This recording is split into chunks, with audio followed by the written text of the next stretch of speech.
Welcome to Down to Earth but Heavenly Minded podcast. Hosted by Irving Risch, The Way of Life. Being. Notes of lectures delivered in Scandinavia, 1904. By J. Boyd. Revised.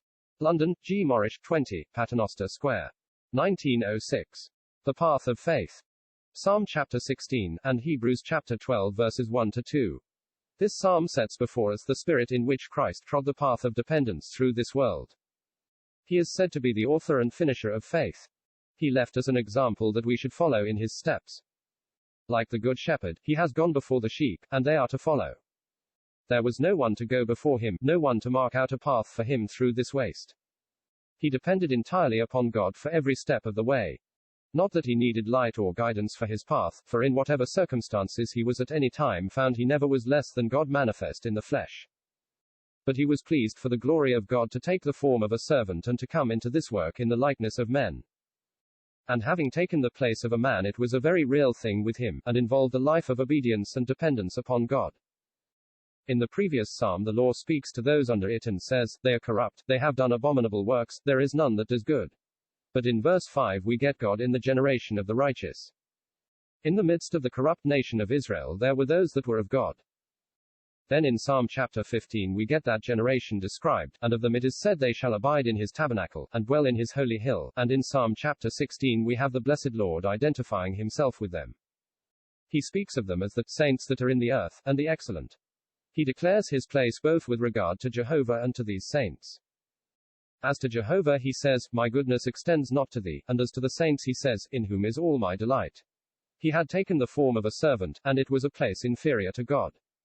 And he must fill it, and hence he says that his goodness extends not to Jehovah. It is no question of what he was personally, but of the place he had taken as man. And as it was on account of the saints he had taken this place, he has all his delight in them. These saints were not much in man's account, but they were of great account in the mind of Christ. In the world they were only babes. Babes are not consulted in the affairs of this world, they have no power to change the course of events. Jesus speaking to the Father says, "Thou hast hid these things from the wise and prudent, and hast revealed them to babes." Such was the generation of the righteous. They were not the wise, the great, the noble and the powerful, they were the weak, the poor and the despised. But whatever they were the chosen of God and the excellent of the earth. Peter, James and John were not much in the estimation of the world, but they were great in the mind of heaven, and they were the gift of the Father to the Son. And he spoke of them as his own, and identified himself with them. They were to ascend into the holy hill of God, his counsels had given them a place there, and they were to abide in his tabernacle. Their names were written in heaven, and that was better than the best place on earth. And Jesus came to lead them into that place. But if he was to lead him there, he must come right down to where they were, and break the power of death that lay upon them, and destroy the one who had the might of it, and who held them in bondage through the fear of it. This he has done. He has also made propitiation for our sins, and knowing all the difficulties of the way, having suffered being tempted, he is able to succor them that are undergoing temptation. In this psalm we get the spirit in which he entered upon the path marked out for him in the will of God, and the energy that characterized him the whole way through it. Dependence upon God and confidence in him marked this blessed one from beginning to end. He enters the path holding up holy hands to God. He says, "Preserve me, O God, for in thee do I put my trust." He realizes that no creature power is sufficient to carry one through this world in safety. Nothing less than the power of God will do for the difficulties that beset the soul on the heavenward journey. The great object of the enemy is to throw the soul in self-confidence upon its own resources, and thus deprive it of the help of God.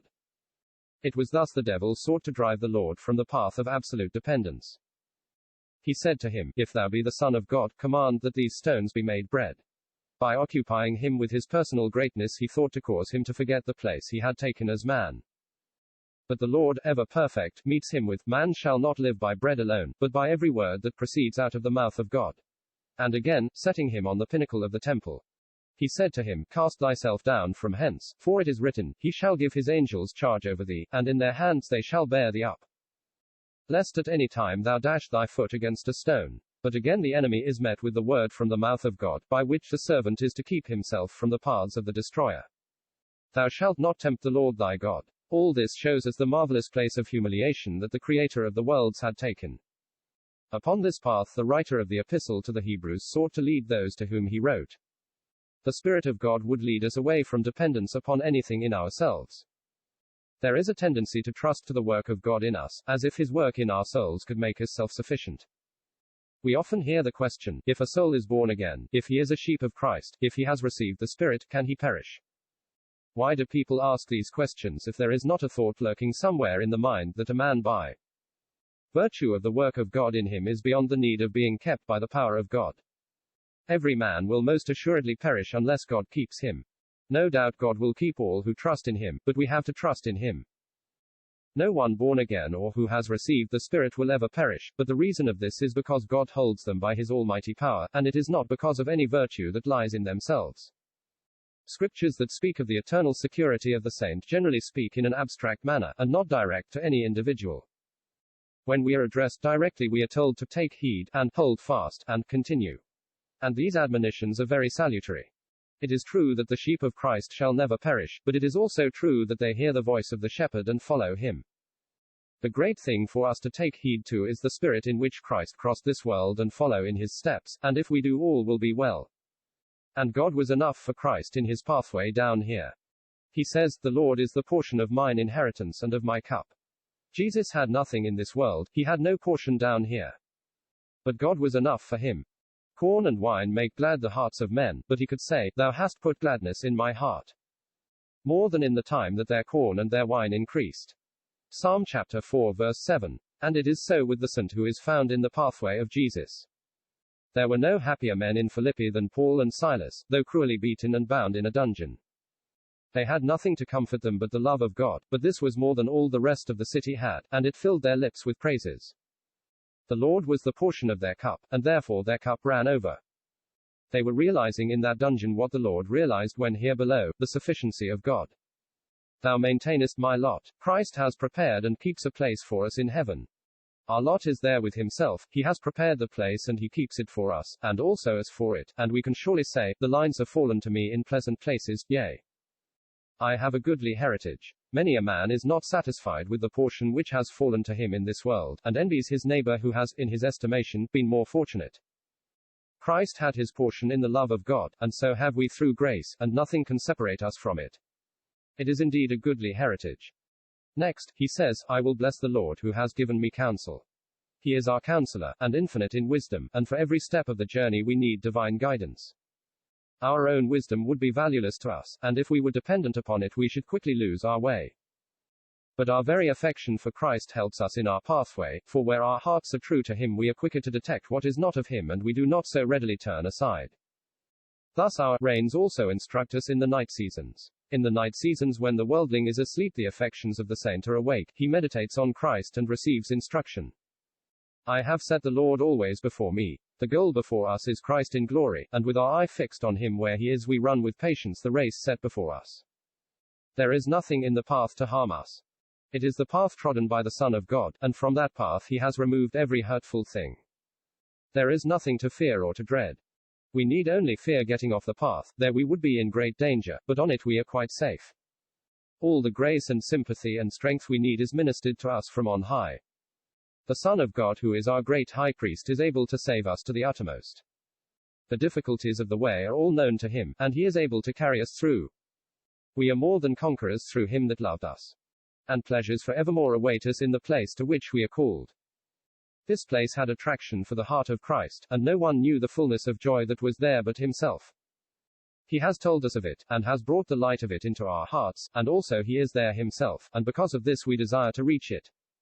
For the joy that was set before him he endured the cross, despising the shame. Nothing detained him down here, and nothing hindered him in his race. He despised the shame, he could well afford to do that, and though he could not despise the cross, because it was the judgment of God against sin, he could endure it. The path of life led through death into the glory of God, and there were fullness of joy and pleasures for evermore. The saints of this dispensation have a heavenly calling, and this is brought forward in this epistle, the object being to get them to abandon earth and take their journey heavenward. And everything needful for them on the way is ministered to them from a heavenly Christ. He has gone before and secured the place for his people, and the spirit in which he trod the path is the spirit in which we are to tread it. We are to lift up the hands that hang down, this is the attitude of dependence. The feeble knees are to be strengthened by the grace of God. The eyes are to be fixed upon the goal, Jesus at the right hand of God. We are also to make straight paths for our feet. The allusion is to Proverbs chapter 4, let thine eyes look right on, and let thine eyelids look straight before thee. Ponder the path of thy feet, and let all thy ways be established. Our ears also are to be open to his voice, we are not to turn away from him that speaks. We prove ourselves his sheep by having an open ear to his voice. He says, my sheep hear my voice, and I know them, and they follow me. John chapter 10 verse 27. If our hands grow heavy and our knees grow feeble, and our ears become dull of hearing and our eye gets off Jesus, and our feet wander away into the dark avenues of the world, destruction must inevitably result. Let us keep Christ well before our souls, and let us run with patience the race set before us, for at the end of the journey lie fullness of joy and pleasures forevermore.